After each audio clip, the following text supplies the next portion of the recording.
life and welcome back to my channel. This is going to be a process video. It's just a regular process video. I went from having like 3-4 design teams to just one. So a lot of the process videos that I've been doing is just things like this. So I went on to Paige Evans. I have this photo, which is right here. And I missed it. It showed up on my time feed. I have the Time Hop app that goes back, you know, year after year or whatever. And I did not realize that I did not scrapbook this while we were heading out to Freiburg in Germany. And I stopped. As you can tell, I'm in the middle of the road. And I took this photo because we just got done with snow the night before. And it snowed, some good snow. And we went to Freiburg, which is one of the Wasserfalls or waterfalls in the Freiburg area of where we lived. And I just had to take it. I had to take this photo. So I was like roaming around in the stitch and sketch or sketch and stitch things for Paige Evans. And she had a snowflake. So this is what I did. I did 4 different colors because I am going to use this collection on top of it. So I pulled out all of these colors, and it's the Freezing Season. And the colors that are on here matches perfectly. So that's what I'm going to use for this thing. So what I am going to do, and I wanted to show you, was first I wanted to get you a close-up. So there's 4 different colors. There's the chain link that I did in certain spots. I did a couple extra on the outside. And then I did a lighter pink throughout this whole process. And then I did a mint through most of it. And then the little, just around here is the other colored mint. So what I'm going to do is now I'm going to take my, I would do your micron one, the one that's black, so it's easy to twist. And you guys are going to be freaking out, but I am going to cut this down. So what I'm going to do is that I'm going to back this up with another cardstock paper.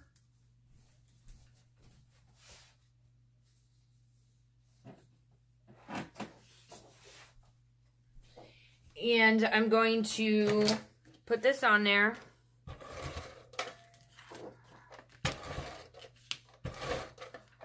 Because what I'm going to do is that while I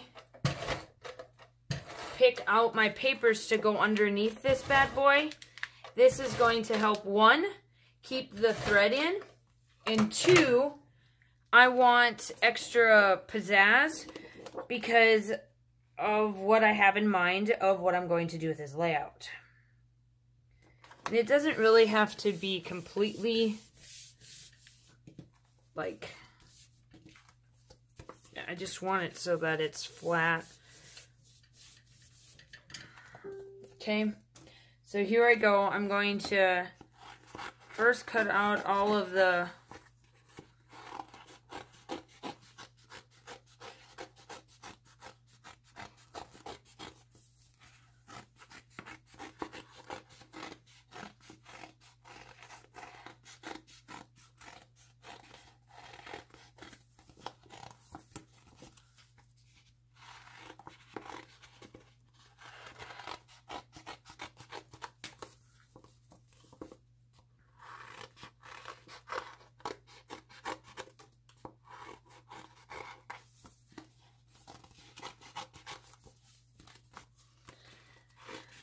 And a lot of people get a little, or like scared to cut close to their thread.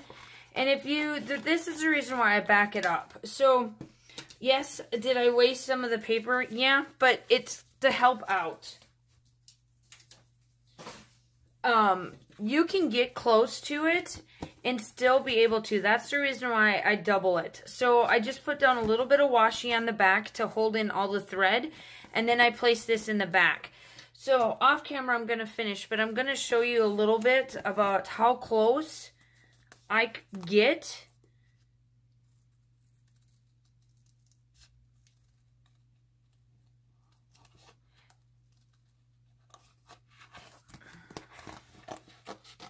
And I'm one of them that I'll just cut until I can get to a point, and then if it's flustered, because I I do have arthritis in my hands. It's almost like carpal tunnel, but arthritis runs in my family, and this took me, because of it, it took me about 10 hours. I kind of counted, it's roughly around 10 hours. It may be a little less than 10 hours, but that's close. And it's because I have to stop and go back, stop and go back. So that's, and of course I'll clean it up with some glue and whatnot as well. But that's kind of, if you can see, that's about how close I'll get. And I'll distress, I'm one of them that I'll distress this so that it's got a rough, funky edge. So off camera, I'm going to finish this up, and then I will show you in the still shots, or not the still shots, but the, like, another little replay of what this looks like when I've got it completely cut out and ready to go. And then the process will be there. So hang tight. I'm going to be off camera for a little while, and then I'll come right back. Okay, so it is done, and that's what it looks like when it's completely done. I did back it up with a bunch of foam tape because I do place it on there. And I just wanted it to be where that's where the photo's gonna go, and I wanted the main focal point, obviously, is this big snowflake. So I decided to use this pink paper for my background because I wanted this snowflake to, like, pop off the page so it looks like this big old fat snowflake with all of these little colors fell down from the sky. Obviously, I did my Distress Oxide.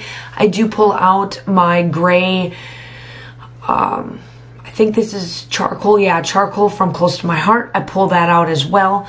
And I put down this pink, and then I get to gluing down this big old snowflake. And yes, I did cover up some of it, but I am okay with that because really, when I did all this hand stitching, I wasn't quite sure where I wanted to take my layout and how I wanted it done until I get it done. So I did do some hand stitching, and yes, I did cover some of it up, but I am completely okay with that. So I am gluing this down and I'm getting this ready. Now there is a few of them that I had to re-glue because, you know, the tape just didn't want to stick, but that's okay. And like I said in the photo, or like the real-time part of it, this photo is from Triberg. So I'm trying to do all of this little fun, what's the best word I can say? Like fun papers on there, because this particular photo is of me literally standing in the middle of the road. My husband stopped and I got out and stood in the front and took a photo with this was on my cell phone that I took this particular photo to get this one. And I wanted it to really stick out. So what I decided to do is that I wanted not only the snowflake to become, oh, there it is. I also wanted this photo to stick out as well because it is such a gorgeous photo for me to document. I do back some of it with some dimensionals on the back of it just to get it to stick up a little bit, make it stick and make it so that it didn't like fall down in between those sections of where the snowflake is on the back. I hope that you did enjoy this. I know that I didn't really show much of me hand stitching, but I wanted to show you guys the process of how to like fussy cut something this big if you aren't fussy cutting a piece of paper. I know it is a little bit different. I do know that there is a lot of people that are learning how to do the chain stitch. If you want to learn how to do it and you're not quite sure, leave me a comment down below. I can show you where I've gotten my techniques from. Sorry about that. My voice is still a little bit rough yet, so it kind of cuts in and out, so I'm sorry about that. But the chain stitch, I can do it, but I do know that there's a few other ones like Paige Evans, because this is the cut file that I'm using. So the cut file that I found is one of the sketch and stitches that she has. So that's how I was able to do all of this stitching, is by one of her cut files. And of course, I will always link everything down below that I'm using as well for you to be able to grab. The one other thing that I can say is that if you're wanting to know about or like the chain stitch, link that down below. Paige Evans is one. I know that Missy Witten has done a tutorial, and I found one other person that does it as well. And then the rest of the stitching that I done was just a normal back stitch. And I did do the color coordination a little bit different and a little bit of a technique, kind of like uniform, I guess, on it. In one of the still shots, you will see that I did do that. And also, obviously, I made sure that I prominently made the correct colors throughout. I named the title of this Brrrrrr, which is down on the bottom. I added a snowflake, a little guy. I do at the end that I do not put on camera, but I did use the Tweaky Teal sequence mix that you will see in the still shots as well from Spiegelmom Scraps. I put them all on there because, let's face it, y'all know how to put on sequence mixes. And I'm pretty sure you guys don't want to see me do, I think it took me like 15 minutes, 20 minutes to put all the sequence mix down, because I wanted them in all of these places and I put them everywhere on this layout. So I didn't put all that down, but for the most part, you guys have seen me do it before. And then I just pretty much embellished. Obviously the still shots are at the end. Please make sure to like and subscribe. I am now over 1,100 subscribers. So thank you for all of my new subscribers that are back to watch. I absolutely love this. I do know February is going to be a little busy, and then March is just around the corner, and Laura Alberts and myself came up with an idea. Well, I brought it to her. I asked her and she said yeah. So we've got something up our sleeves.